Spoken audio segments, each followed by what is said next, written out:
bandiraɓe sehlaɓe heɗotoɓe radio jowol sare jaam hira moon hande ko ñalawma aljuma awri ko capantati e goho lewru octobre hitande ujunnaji ɗiɗi nogas e joyyi habaruji moɗon e ndemgal Pulaar toɓɓe men ɓurɗo mawnude ko États-Unis puɗɗoɗen ɗum noon ko kanko Donald Trump o heeɓi yamirore ummade ñawoɓe wonde ko laamu makko yo wadde peeje foof ndi wawi wadde beele ne dañen kalis hono ɗeɗo balle partude ɗe miskineɓe taw ko gouvernement fédéral waɗanno ɗum ko mbiyata snap ɗum noon e wayno kanko Donald Trump woni ko ƴewde peeje haaldude e avocat ji makko pour holno ɗiɗon kalisaji dañirte habaruji men international manaw en toon to Sénégal seppuji walla maajo manggo waɗino toon to Dakar ɗum noon maajo ngo kadi ko ɗaɓɓude prisonnier ji politique ji goppe kadi ɗaɓɓude laamu ngu waɗata ko oɗo sa joni yo dartin yimɓeɓe nanggata ɓe e justice kadi won rew lawol habaruji men ha hande toon to Afrique e ɗum noon ko toon to Cameroun en wayno ko ha hande dille ne continue wadde toon ɗum noon en wayno ko tuŋali kadi ko yaltino kanko Issa Ciroma Bakary ko militaire uji wonde ɓe makko nene moftimo kono noon woni ko noddi wonde tugui altina ha fayi ala ko wayno ko toon to banggue rewɗeɗi ndi yo won guure mayɗe kono noon ɗeɗon batten puɗɗima yiyede oɗo sa joni e oɗo ñalawma aljuma ko ɗum woni titre ji men ɓurɗo mawnude e oɗo journal ma en gartu e defteji muɗum joni siftinton tan hande ko aljuma capantati e goho lewru octobre hitande ujunnaji ɗiɗi nogas joyyi ma en gartu joni أعزائنا المستمعين، إذاعة جول ساري تمد لكم يد من أجل أنها تتعامل معكم، من أجل أنها تشتغل معكم. إذاعة جول ساري فتحت أبوابها بوجوه جميع اللي راغبين بأنهم يتعاملوا مع إذاعة جول ساري داعين الولوفيين البولاريين الحسانين والسونيكيين وما يميز حد عن حد. إذاعة جول ساري تقدر تروج إعلانات وتحسيس وتغطية. إذاعة جول ساري موجودة من أجلكم، سعادتنا تكمل بالتعاملنا معكم. راديو جول ساري انترناشونال radio mon radio jogol sare ari weddo on jungo ngam yidde gollodade e mon e kala fanno no jidirdon faltaaki cabaado pullo so ninki e wolof e kala leñol so jiddon ko wadanede publicité e reportage communiqué e erango radio jogol sare wonan do ko onon weltare amen ko liggondirde e mon dum non bisimilla mon. radio jogol sare ni radio ay aga qibaru kinni i wakati radio jogol sare a wiki temberini kasuka humanto kanno kusuka humanto reportage ma ibega publicité amundunu communiqué ma émission bega katta anyimme qibaru mbangande akitte mberi tenga katta kay khara jonka nyani khibari bangera ganyani bismillah. radio jogol sare mu ngi leen di talal loxo ngir ànd ak yéen liggéey tukulóor naar soninké olof bàyyi wuñu kenn képp ku fi ñëw lépp loo bëgg ñu defal la ko ni nga ko bëggee muy publicité communiqué radio jogol sare talal na leen loxo yéen ñëpp képp kuy xeet boo xamante ne yaa ngi ci àddina bi rek radio jogol sare mbégteem ak bànneexam mooy ànd ak yéen liggéey kon bismillah.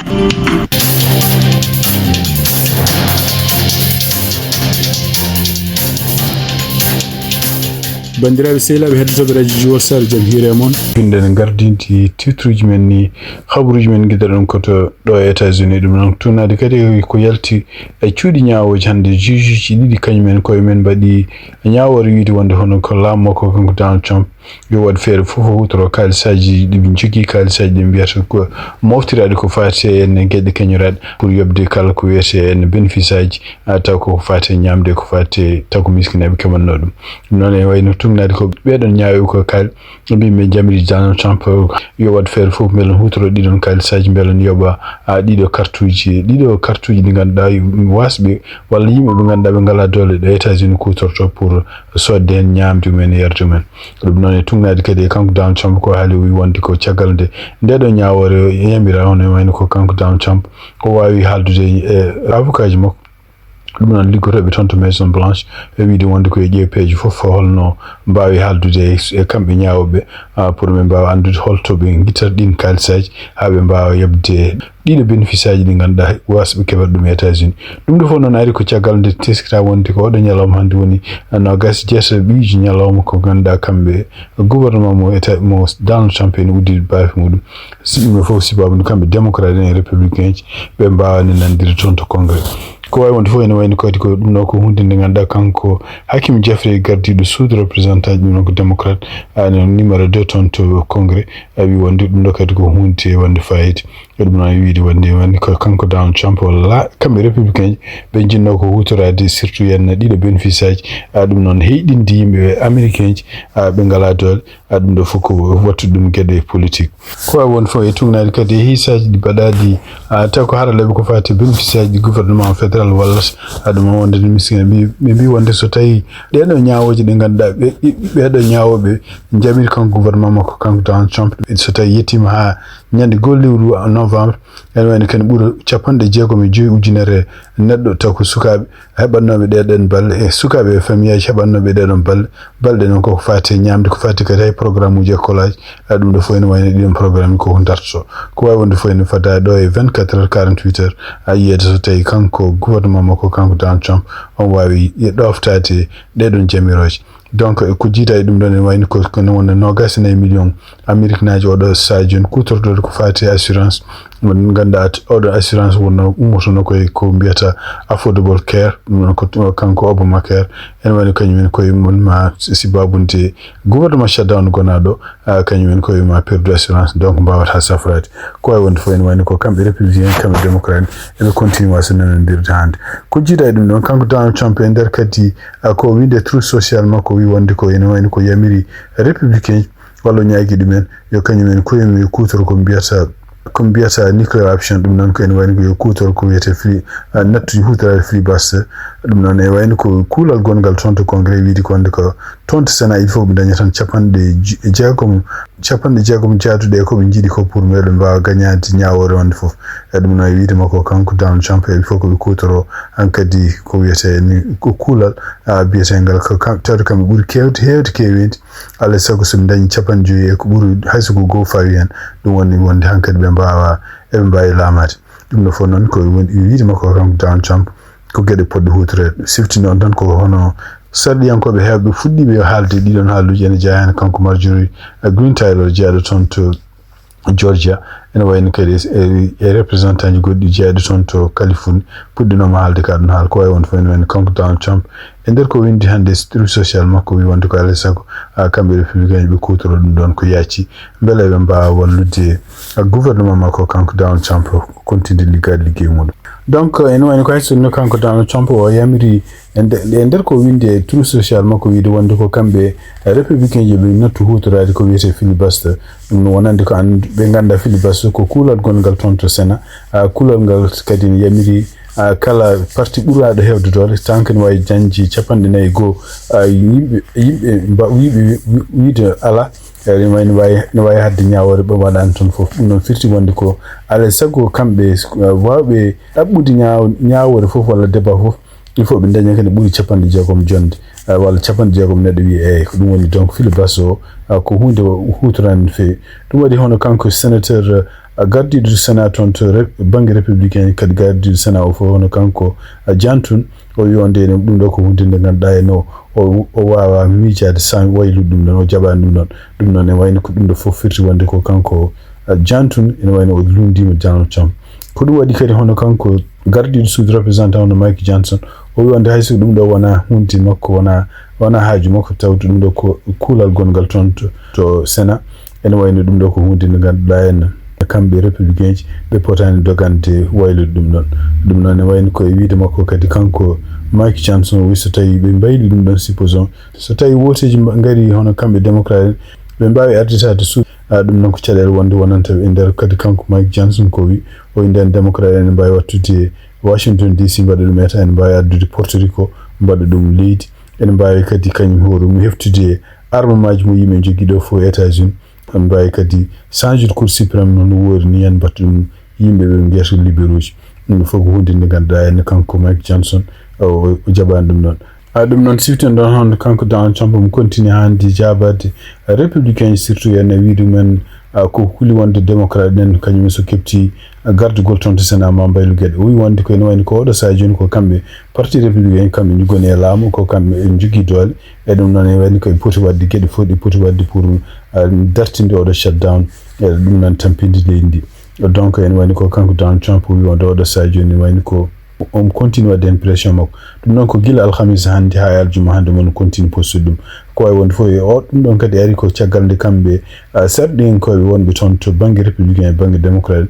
surtout toon to sénat eɓe jogui ɓe kolli oɗo sa joni hawnaki maali wonde ɓe goni koye hawrude pour wawde haaldude nanodirde holno ɓe pat mbaɗat peeje haɓe mbawa dañde kalis kene wawa wallude gouvernement o continde ha ñande nogas gol lewru novembre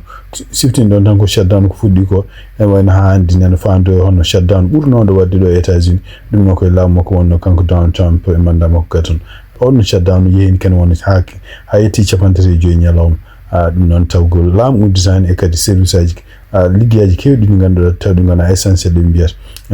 gudditani ko wawi wonde fof ene woni oɗo ñalawma hande ko huula hen ko surtout hen ko fate balle partude assurance médical partude kadi ñamde wonande yimɓe ɓe ngala doole ko mbiyata food stamp walla ko mbiyata snaps hawnaki ɗum ɗon ne jogor dartade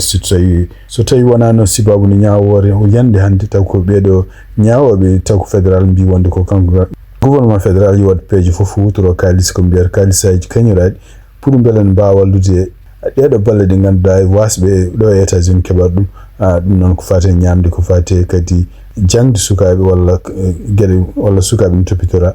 pour wawde continde wadde liggueji muɗum hande habaruji meɗen toon to États-Unis noon kanko Letitia James ne wayno waɗi ɗaɓɓade fadde tribunal uji toon to New York ɗum noon ɗaɓɓade makko wiide wonde ko ene wayno ko wonmo Donald Trump nomi ɗeɗo balɗe ɗum noon yo won kañum huwoɗo muɗum yo won avocat fédéral ɗum noon toon to New York e ɗum noon wi wonde ko ɗum de forani wonde e wiide makko kanko Letitia James ɗum noon yamirode makko wonde ala ɗaɓɓade makko nde ko ɗaɓɓade wonnoon e enveloppe no kola kono en wayno kanko juge biyeteɗo Lawrence Scofield ene wayno udditi sakti sirrugonɗe heno ɗum noon kadi ko hunde nde ganduɗa kamɓe département justice ɓe jiiɗano ko wawi wonde fof enen ɗaɓɓade nde hono kanko Letitia James wi wonde ko mo Donald Trump suɓi oɗo sa joni won avocat fédéral toon to banggue rewo New York district New York John Sarkon oɗon fotani rokkede oɗon ligguey sabu e wiide makko kanko Letitia James oɗon kañum huurum ene wayno ene jeeyano yimɓe ɓe ganduɗa ene wonnoɓe équipe Donald Trump ɗaɓɓunoɓe wonde ko kanko Letitia James yo addana ɗumen kala copie ji ɗi ganduɗa o waɗi enquête ko fate business aji Donald Trump ɗum noon ko haade muɗum laamade o wi ɗum noon sibabude ɗum ɗon one wayno ko oɗo wawa kañum hoorum nomede yo ardu ko kala ko fate gouvernement fédéral toon to banggue rewo New York ɗum noon e surtout ene kadi tawde kañum hoorum ene jeeyano e yimɓe ɓe ganduɗa joguiɓe intérêt ko fate Donald Trump ko wawi won fof ene wayno ko kanko ñaawo o waɗani tan o ñaawore makko o noon wi ɗum ɗo ko hunde nde ganduɗa ko hunde fonnode sactede e nder lewru août hono kanko kamɓe avocat fédéral to bureau wongo oɗo banggue rewo toon to New York ko kamɓe neldino ɗaɓɓale ɗiɗi fade toon to Letitia James pour addande ɓe kala ko fate habaruji enquête civil mo ganduɗa kanɓe mbaɗatno ɗum noon koye organisation Donald Trump e organisation kadi toppitiɗo ko fate fedde fertilaji wonɓe ɗo ene mbiyata National Rifle Association ko wawi wonde fof ene wayno ko oɗo sa joni kanko juge on fada hawnaki balɗe garoje ɗe mo waɗa hen kadi kanko hoore makko ñawore makko fate oɗo mo Donald Trump suɓi won toon to New York ɗum noon kadi ene wayno ko juge goɗɗo kadi toon to Virginia ma heɗo kadi ñawore wonde kadi walla ɗaɓɓani wonde kadi wonande kanko Lindsey Halagan ɗum noon kanko hoore makko yo itti par ce que o joga e karallagal wonde toon e kadi no suɓirani ko hunde kadi nde ɗoftaki kuule ɗoftiɗe ko fate cuuɗi ñawoje kabaruji e ɗemgal Pulaar e radio Jawol Saare bandiraɓe sehlaɓe heɗotoɓe radio Jawol Saare habaruji men international guiɗoɗen ko toon to Sénégal ɗum noon e tungnade kadi ko winda e journaux ji kewɗi ɗum noon jeeya hen Sénégal e Sénéweb ni woni ko maaji mongo waɗi toon to Dakar maaji ngo kadi ko yimɓe renduɓe anniya e ɗum noon kadi e konngol ngo mbiyata Fonds pour la défense de la République goɗo maaji kadi ne wayno ko anni muɗum ko wonno ko ɗaɓɓude kala gouvernement ko waɗata oɗo sa joni guila ko fate justice hay ko fate en gueɗe politique leydi ene wayno yarani yeeso e kadi ɗaɓɓude kadi kala prisonnier ji nangaɓe toon taw ko yimɓe nanga sokaɓe sibabude politique yo goppe ɗum noon ene wayno ko ndeɗo ɗaɓɓade pour wadde maaji ngo hande hono kanko préfet mo Dakar o ene wayno ko jaɓino ɗum ɗon kono no wayli holtoɓe ponno rewde so ɗum noon wayni ko kanko préfet o yami wonde ko maajo ngo fuɗɗoto ko toon to wiyete score liberté 1 ɗum noon koye avenue Bourguiba pour yettoyo toon to rond point gonɗo toon to jeedo hakkunde 3h e 6h kiki ko way wonde fof yiyama kene wonno ujunnaji yimɓe arɓe toon en denti e kadi goto fof ne jogui ene wayno kadi gueɗe ɗe ganduɗa en taw kono waɗi hen ɗaɓɓale ene waɗi hen kadi halluji kadi jannuji ko fate laamu ngu ɗum noon kadi ene wayno ko ɓuuri hewde ɓeɗo arɓe toon kadi ko yimɓe jeeyaɓe e lundu donc ɓeɗo fof ene wayno goni toon ko pour hollude laamu ngu oɗo saha joni e kadi wallude darade kadi haɓede pour ko fati liberté ji ɗi ganduɗa liberté ji démocratique ɗi ganduɗa laamu ngu nene continue yaɓu ɗum oɗo saha joni donc wawi wonde fof eno laamu ngu haali wi wonde ko fati holno ko waɗi ɗum waylude holto ɓe potiri ummade hadde pour yettade to waɗi waylude ɗum ko pour beele ne wawa wallude kamɓe taweteɓe ngoɗo maajo pour ko fate sécurité mabɓe kadi wallude kadi circulation gonɗo toon to capitale Dakar pour beele ne wasa jogade caɗele ko wawi wonde fof ene wonde ko kamɓe ngal ɗo dental biyete ngal FDR ɗum noon Front pour la défense de la République noddi yimɓe mabɓe fof mbi wonde ko kañum koye yo ɗofto jamiroje ɗe pour ko holto poti ummade e kadi holto poti rewde e kadi yo mbawa hollude kadi netare ɗum noon ko maajo ngo ko maajo jaam yami ala gulali ala bonande e ɗum noon kadi yoɓe ɗofte kadi kala kuule walla kala dentinoje dokkaɗe ko fate en taw ko yimɓe dadiɓe rewnoɓe ko fate sécurité dokkuɓe hande toon to Sénégal en woni ko haalate hono kanko Aminata Ndour Faye arti kadi télévision mo haala surtout en holno nanguira walla holno gendarmerie ari toon e wiide makko kadi wonno koye o wonde o gasni ɗum wadde enregistrement émission mo ganduɗa mo wadduno ɗum kanko e Madiambal Diagne ɗum noon o fuɗɗi wadde affiché pour beele ene wawa yaltinede beele ne wawa lollinede o caggal muɗum ene wayno ummi toon to télévision donc ene wayno ko caggal muɗum agent ji makko kalnimo mbi wonde ko gendarmerie ari toon naati toon e nokkuji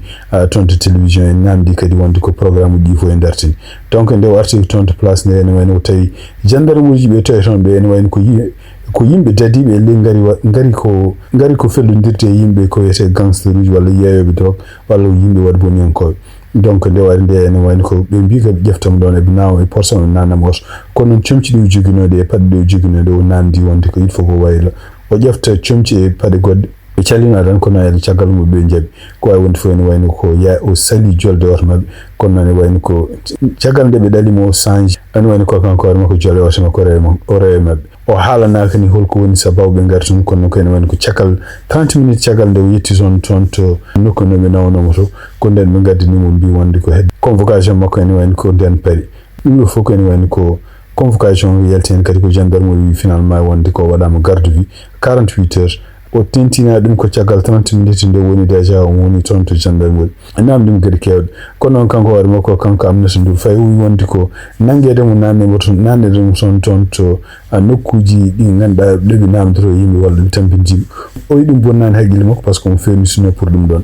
ko wawi wonde fof wi wonde ko ɗum ɗo kadi ko hunde nde ganduɗa en ko hunde nde ganduɗa ko situation mo ganduɗa diwnani haqqille makko hulɓinanimo e kadi ene wayno ko woni umande woni koye gonga makko ko wawi wonde fof toon kadi to Dakar tunade kadi ko yalti hono kanko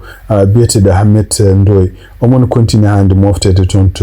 to police gonɗo toon to ɗum nokku Faidherbe kanko Ahmed Ndoye ɗum noon tan wonde avocat makko biyeteɗo El Hadji Oumar Youm o wi wonde ko ene wayno ko o fotte kadi namdoroɓe hande laawol ɗiɗigol ɗum noon ko sibbabude vidéo kanko hoore makko toñi hen premier ministre Ousmane Sonko e nder koɓe kalimi mbi ɗum noon ko haalluji ɗi haali hen ɗi ko haalluji ko way kono ƴattoji ni donc ene wayno ko caggal ndeɓe namdimon ɗum ɗon pour caggal ndeɓe kolli vidéo ji ɗi ene wayno ko kanko Ahmed Ndoye o wawi o hefti wonde ɗum ɗo ko haalluji makko e ɗum ɗon kadi ko hunde nde o haali donc tungade hande ko haali wonde ko Ousmane Sonko nde woni opposition nde ala fof ko haalani ko gueɗe ɗe ganduɗa bonɗe contre président Macky Sall kono noon meeɗani kañum hoore mum hulɓinede meeɗani nanguede meeɗani wiyede haydara donc wi wonde ko ene wayno ko kanko hoore makko kanko Ahmed Ndoye kadi ko haalde gendarmerie ji brigade de recherche Faidherbe o wi wonde ko ene wayno ko haalluji makko ɗi haalɗi fof o haaldata ko Ousmane Sonko en tant que chef de parti et non Ousmane Sonko en tant que ministre walla en tant que premier ministre du Sénégal fawaade yamirore procureur hono kanko amende ɗum noon wayni ko mo continue wonde toon to kaso ɗum noon wayni ko sifti ɗon tan ha hande ko takkaɗo wiya wonde ko haaluji bonɗi e ɗum noon huccini ɗum e neɗɗo mo ganduɗa kañum hoore mum ko kañum ardi leydi walla kañum ardi gouvernement ɗum noon kadi o rokki kadi habruji ɗum wona gonka habruji men to Sénégal hande cakkitoɗen koko fati cellal ɗum noon tumnadi kadi e kanko biyeteɗo Aissatou Bari Diouf kanko ardi cellal toon to région gonɗo toon to Kaolack e mbi noon e oɗo ñalawma hande ne wayni ko kawuji sappo fièvre valley rift jiitama toon e kadi ene wayni ɓe jiiti kadi kono wona temedere capantati e jeeɗiɗi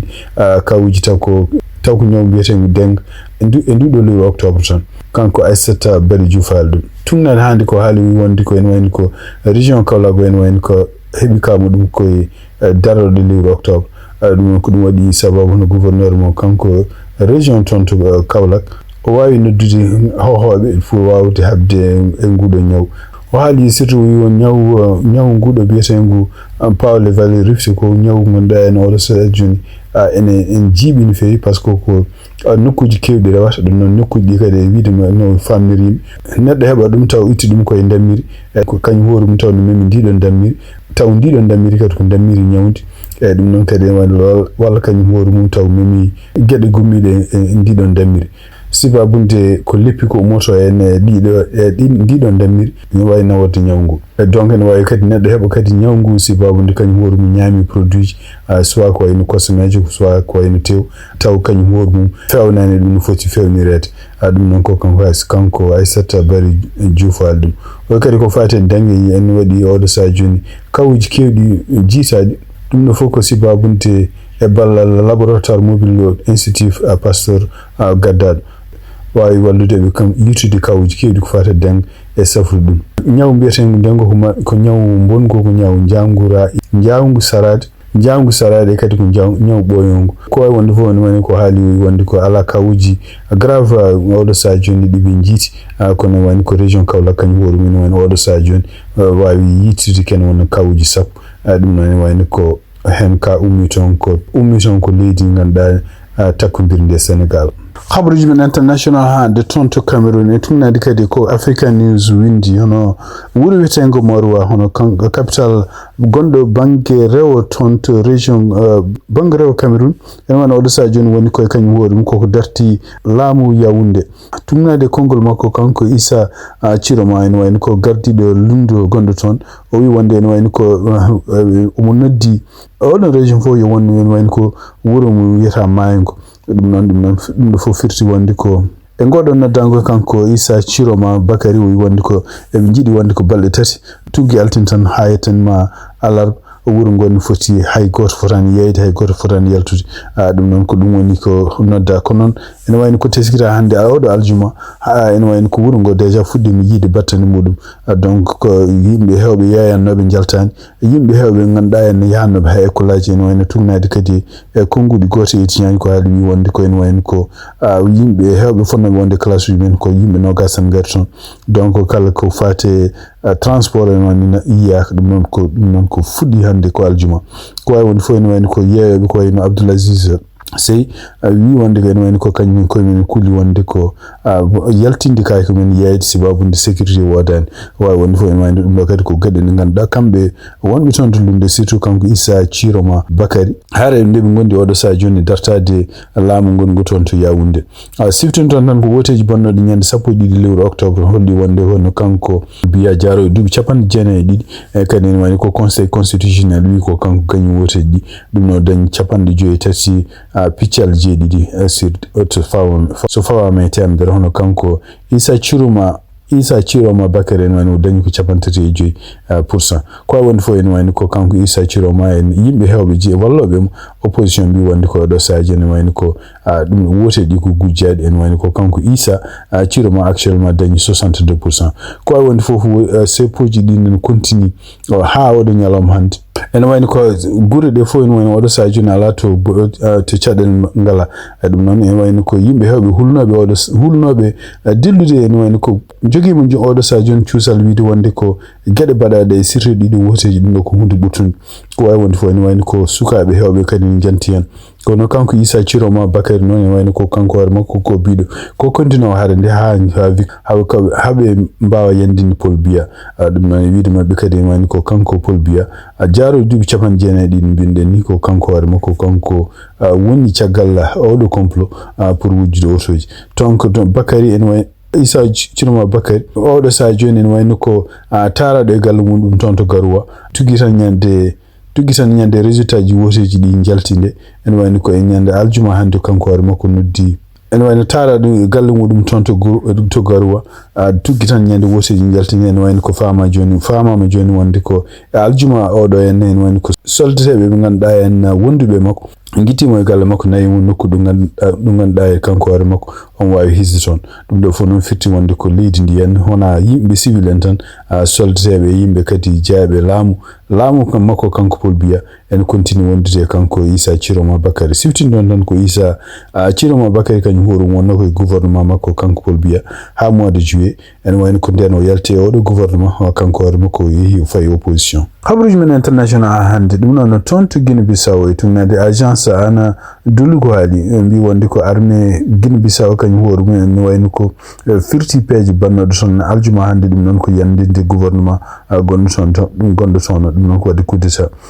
kadi tumnadi kadi conférence mo be badi kambe généraux ji be wonde ko be mbaawi be pirti peje kudisa ponno do wadde son hande o de nyalom aljuma non ko ton Guinea Bissau dum no fona en ko pewntagol mabbe kambe bin Guinea Bissau woteji jogordo wadde son nyande nogas et tati lewru novembre dum non tumnadi ka kanko kongol makko kanko général Mamadou Touré dum non chef d'état-major adjoint tonto armée mabbe mbi wonde ko en wayno ko enquête ji non continue do sa joni dum non wayno kadi ko kala yimbe be ganda tuumabe ko fate e odo complot kanyum fo man nangi din haaluji kadi kanko war mako haldi e galle jaani anko pour armée Guinea Bissau news tumnan hade odo journal ko alimbi wonde ko office ji kewde nangama dedo balde dum non en jaa hen kadi kanko kadi no école militaire gondo ton to Kumere donc général Biésedo Dabana walna pour kadi kanko war mako tumede wonde ko mo jeeya yarti be o coup d'état ko wonde fo en woni coup d'état o yarani yes habruji men international hande tonto Tanzania dum nan tumnade ko Al Jazeera hali mbi wonde ko sepoji non continue wadde ton dum non sepoji be kadi ko sibabo de woteji puddidi alarba ben do dini woteji kadi ni woni ko yimbe hewbe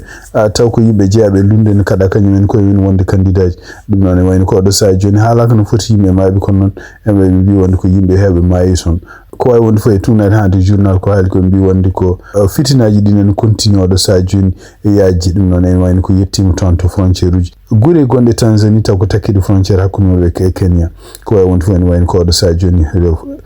dum do sepoji dinen continue kadi ko en wadi fitinaji no fewi donc hakkuno kambe police armée e kambe civil tonto Nigeria hono kambe jinin non en wayno ko fedde wad boni en ko wiyete jama'atul nusra al-islam wal muslimin dum ko jini wayno ko kambe ko be janino ton to Nigeria dum ko jangol mabbe gaduno wayno ko jangol mabbe ton gad be mbaawi warde soldat goto jeenobe armée Nigeria non tunade kadi communiqué gumi ton to armée Nigeria be mbi wonde ko dum non ko communiqué kadi be neldi dum ko ton rodos be mbi wonde ko wayno ko jini ko attaquino soldat mabbe wonbe en wayno bari hen soldat goto ko no be jabani ha du commentaire ko fatende do hare holno yaade ko ay wonde fo en wayno ko jinn ko siwtin don ko fedde wonde ton to Afrique Sahel en wayno ko dedo fedde ndi sosa ko hitan ujunnaji didi sappo e jeedi dedo fedde kadi wadboni yankobe de sosa ton ko ton to Mali dum non hade mayre sarade ton to Burkina Faso e bangeji ton to Niger donc en wayno ko junin dedo fedde kadi ne wayno ko wawi attaque bangeji kewdi dum non to bange surtout en région ngaji gonde son to Ghana, Côte d'Ivoire e Benin e Togo ko ay wonde fo en wayno ko sakiri ko kambe dedo fedde weten jinim en wayno ko be continue wadde blockade dum non ko tonto Mali ko dum tonto Mali en wayno wala sa joni yimbe hewbe taw leydele kewde de ganduda en taw ko leydele en kuli yimbe men kisal men ton puddi wiide yimbe jalton ko ay wonde fo en tonto Burkina Faso en wayno ko der lewdu me dedo fedde ne wayno nilli attaquino son surtout de wuro wetengo Jibo wawi wadde ton ken wona temede didi soldat e kadi ne wayno hitande bende de wawi kadi yande son to wuro wetengo Barça logo dum non kadi wari son teme didi taw ko yimbe civil en de do fedde dilli mudum ton to Nigeria ari ko sa to gouvernement gondo ton to Abuja kanyum horu men en jogi cadel hakkunde mudum e fedde wonde wadboni en koy wonde ton to Nigeria wietende Boko Haram e kadi fedde wonde wietende kadi Islamic State West Africa won wietende ICE ko won fo en wayni ko ngudo jangu ton to Nigeria kambe Nigeria army Nigeria we confirmi wonde be janama neddo mabbe maayi ko non en wayni ko be dokkani commentaire ni fe kanko président mo Nigeria non en wayni ko président Bola Tinubu o wawini kanko wore mat subaade yimbe wodbe be ganda en taw ko artibe ko fate service aji e dum do fokus sibabu ni kanko hore makko de wawi wiide wonde ko gardingo ngondum ton to gardingo militaire ngondum tongu ala sago o wayla dum non dum do fo non hadani wonde ko kambe ndedo feddi yande ton to Nigeria. Vendredi selabe editobe radio Jewel Sare xabru yi min jogo non demgal Pulaar wada nyalama aljuma cafantede golleru octobre hitan ujunnaji no gasbi gasi hala bien bal jam ha jam ko so alje on jaram